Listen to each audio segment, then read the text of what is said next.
Assalamualaikum warahmatullahi wabarakatuh. Jumpa lagi dengan pelajaran kimia.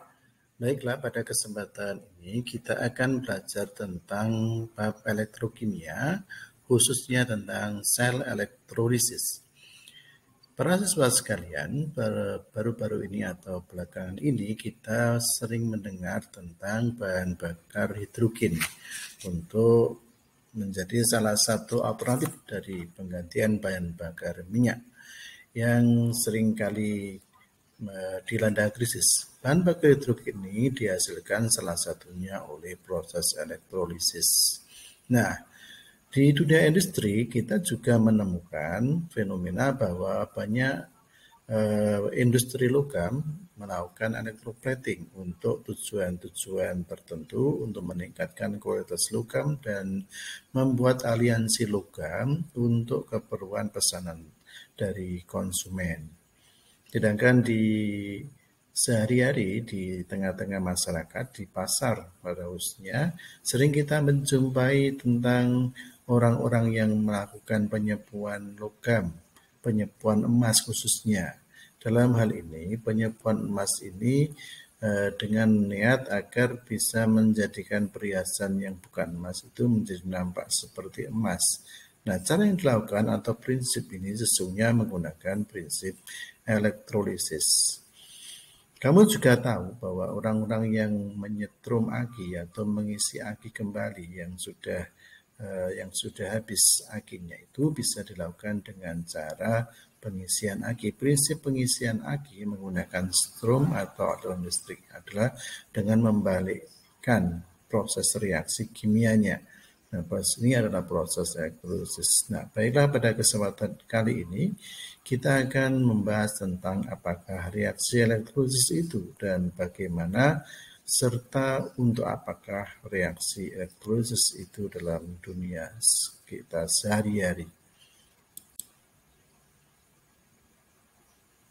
Secara umum, elektrolisis yang akan kita bahas ini menyangkut dua pertanyaan yang dasar, yaitu apa yang dihasilkan oleh proses elektrolisis dan seberapa banyak bahan yang akan dihasilkan dari reaksi elektrolisis dan bahan pembuatnya diperlukan seberapa.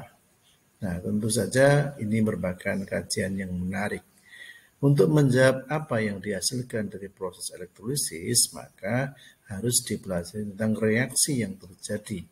Reaksi yang terjadi pada elektrolisis meliputi reaksi yang terjadi di katoda dan reaksi yang terjadi di anoda.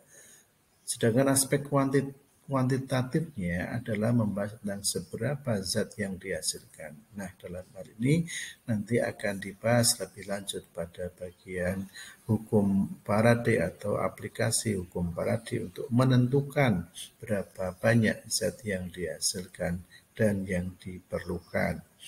Nah, pada reaksi-reaksi di katoda, sebagaimana kita pahami dalam bab redoks ini dan juga pada sel Volta kemarin, bahwa reaksi-reaksi yang ada pada kutub katoda dan anoda adalah reaksi reduksi di katoda dan reaksi oksidasi di anoda.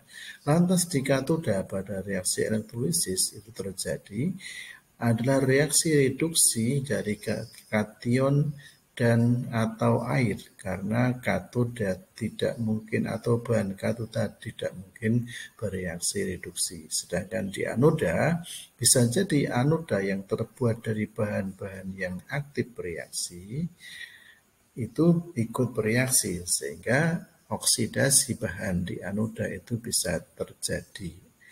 Namun ketika bahan di anoda itu tidak terbuat dari bahan-bahan yang aktif seperti karbon, platina, dan emas atau disebut dengan elektroda atau anoda inert, maka yang bereaksi adalah oksidasi anion atau oksidasi airnya.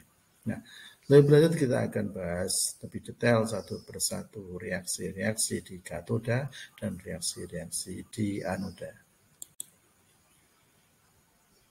Namun sebelumnya mari kita perhatikan kembali tentang bagan sel elektrolisis. Nah, bagan elektrolisis itu atau Proses elektrolisis itu secara mudahnya digambarkan sebagai berikut. Kalau ada sebuah larutan, misalnya digambarkan adalah kuprisulfat, CuSO4, yang terdiri di dalamnya ada ion-ion, yaitu ion CO2 plus dan ion SO42 min. Kepadanya dialirkan arus listrik dari sumber baterai arus searah. Nah, namanya arus searah berarti dia ada kutub positif dan kutub negatifnya. Kutub positifnya dihubungkan dengan logam, kemudian kutub negatifnya dihubungkan dengan logam atau bahan yang lainnya. Nah, bahan-bahan yang dihubungkan dengan kutub positif ini adalah bahan-bahan yang kita nanti sebut sebagai anoda, sedangkan yang berhubungan dengan kutub negatif dari baterai ini disebut dengan kutub katoda. Ya, saya ulangi sekali lagi. Maaf, tadi kalau kebalik, untuk kutub positif disebut dengan anoda, untuk kutub negatif disebut dengan katoda.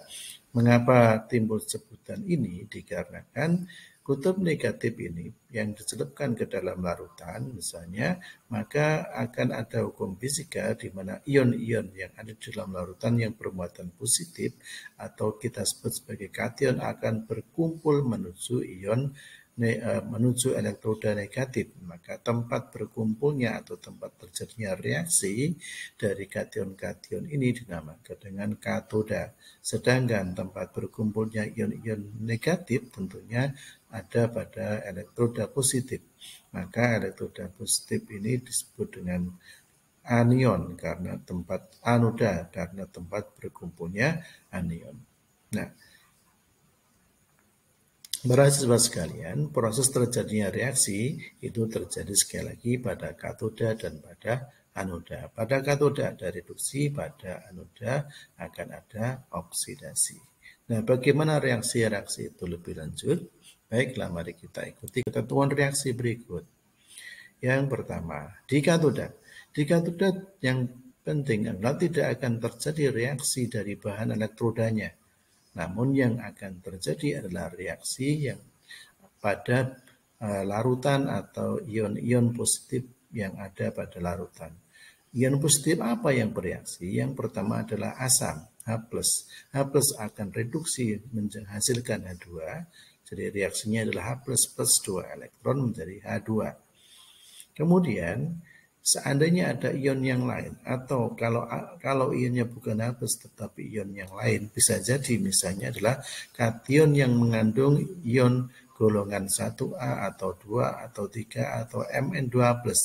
Maka ketika larutan itu mengandung ion dari 1A atau 2 atau 3A, maka ion-ion dari larutan ini tidak akan reduksi. Yang reduksi justru adalah H2O. Kenapa demikian? Karena potensi reduksi dari H2 itu lebih tinggi atau lebih besar daripada ion-ion golongan 1A, 2A, dan 3A.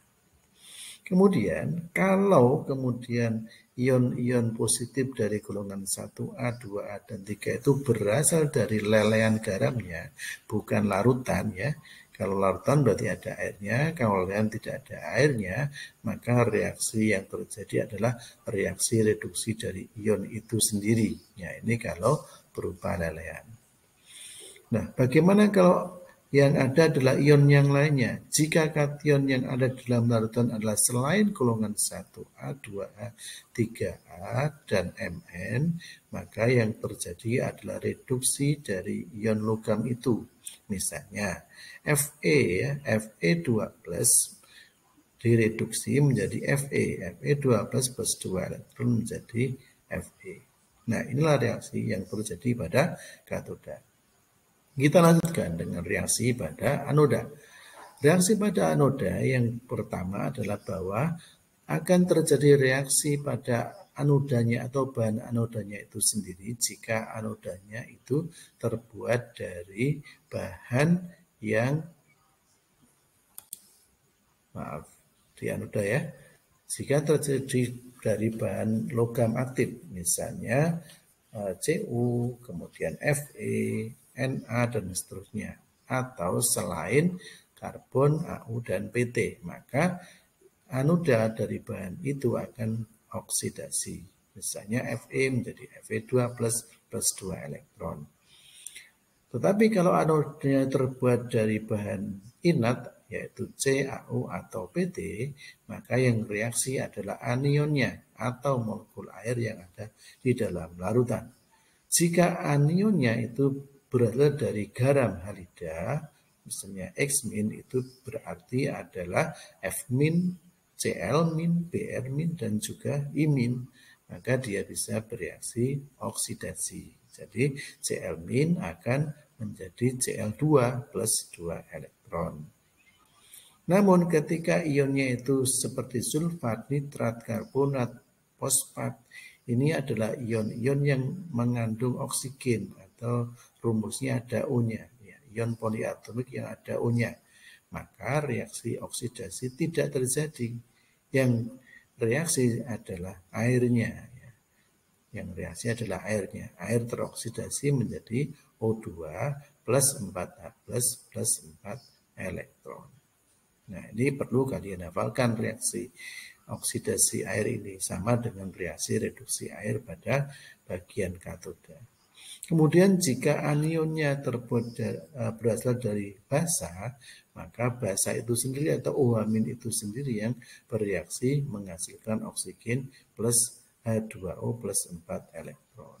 Berarti kan perbedaan antara oksidasi air dan oksidasi OH- di sini. Nah, itulah reaksi-reaksi yang terjadi pada katoda dan terjadi pada anoda yang harus kita perhatikan untuk menjawab persoalan terkait dengan reaksi elektrolisis pada katoda dan anoda, atau untuk mengetahui atau memperkirakan zat apa yang dihasilkan di katoda dan di anoda. Seperti contoh berikut. Misalnya saya punya lalehan NaCl dielektrolisis dengan karbon. Elektroda karbon, kalau disebut elektroda karbon berarti kedua-duanya, anoda dan katodanya. Maka yang harus kita perhatikan, NaCl itu kan bisa terionisasi kalau lelehan, menghasilkan Na plus dan Cl-. Nah, Na plus ini ion positif atau kation, dia akan menuju katoda negatif, ya, direduksi karena di sana ada elektron menghasilkan natrium. Berhubung ini tidak ada airnya, ya natrium ini yang reduksi sendiri, Na plus plus elektron menjadi Na. Sedangkan di anoda Cl-nya teroksidasi menjadi Cl2. Nah, kalau ingin menyetarakan reaksi ini atau menjumlahkan reaksi ini, caranya adalah buat elektron di kedua reaksi ini sama. Kalau di katoda ini 1, di anoda ini 2, berarti yang katoda harus dikalikan 2. Sehingga kita dapatkan seperti ini. Jumlahkan atau tulis spesies sebelah kiri semuanya, kemudian spesies di kanan. Nah, kita simpulkan dulu sementara ini bahwa zat yang dihasilkan di katoda adalah endapan atau natrium padat, sedangkan di anoda adalah gas Cl2. Lanjut ke contoh lain. Kalau saya punya larutan NaCl dielektrolisis dengan elektroda karbon, ya, maka berbeda dengan yang tadi, karena ini larutan berarti selain ada Na plus Cl- juga ada air. Nah, sekarang Na plus tentunya akan bereaksi di negatif. Tetapi karena Na plus itu potensial reduksinya lebih kecil daripada 2O, maka Na plus tidak terreduksi. Yang terreduksi adalah airnya. Ingat, di sini selain ada ion-ion juga ada air. Air terreduksi jadi H2 dan 2OH-. Nah, ini reaksinya. Sedangkan di anoda seperti tadi Cl- itu halida, maka dia akan teroksidasi menjadi Cl2. Jadi di katoda kita akan menghasilkan H2, di anoda dihasilkan Cl2. Di katoda ada hasil samping yaitu basa OH-. Basanya apa rumusnya? Nah, karena ini ada Na, maka basanya adalah NaOH. Gitu. Lanjut ke contoh yang ketiga. Larutan CuCl2 dengan elektroda karbon. Maka CuCl2 kita ionkan dulu. Jadi CO2 plus 2Cl-. CO2 plus apakah bereaksi? Iya, karena yang kalau ionnya CO2 plus berarti CO2 plus ini bukan golongan 1, 2, dan 3. Maka CO2 plus menjadi Cu. Ini 2 plus 2 elektron menjadi Cu. Sedangkan Cl-nya halida dia menjadi Cl2. Jadi di katoda ada endapan Cu, di anoda ada Cl2. Contoh yang keempat, larutan CuSO4 dengan elektroda karbon lagi. CuSO4 kita ionkan jadi CO2 plus SO4 2-. CO2 plus ini bukan golongan 1, 2, 3, maka reduksi jadi Cu. SO4 2- itu ion yang ada O-nya di sini ya. Maka tadi disebutkan ion yang ada O-nya, ion negatif yang ada O-nya tidak bereaksi. Yang bereaksi adalah H2O-nya. Oksidasi H2O adalah menghasilkan O2 dan H+. Berikut reaksinya. Kalau ini dijumlahkan hasilnya adalah ini. Nah, di sini kita simpulkan di katoda akan dihasilkan ini endapan Cu, jadi Cu menempel pada katoda, sedangkan di anoda akan kita peroleh oksigen dan juga asam. Asamnya apa? Karena ini ada plus, di sini tadi SO4 tidak bereaksi, maka di sekitar anoda itu ada asam sulfat H2SO4. Contoh yang terakhir. Bagaimana kalau larutan CuCl2 dielektrolis dengan elektroda besi ya? Maka kita tulis lagi ionisasinya Cu2 plus 2 Cl-. Karena ini ada larutan berarti ada airnya. Tapi harus kita perhatikan dulu. Di katoda tentunya yang datang reaksi adalah CO2 plus. CO2 plus bukan golongan 1, 2, dan 3, maka CO2 plus menjadi Cu. Sedangkan di anoda karena bahannya ini adalah besi, maka besilah yang teroksidasi, bukan Cl-.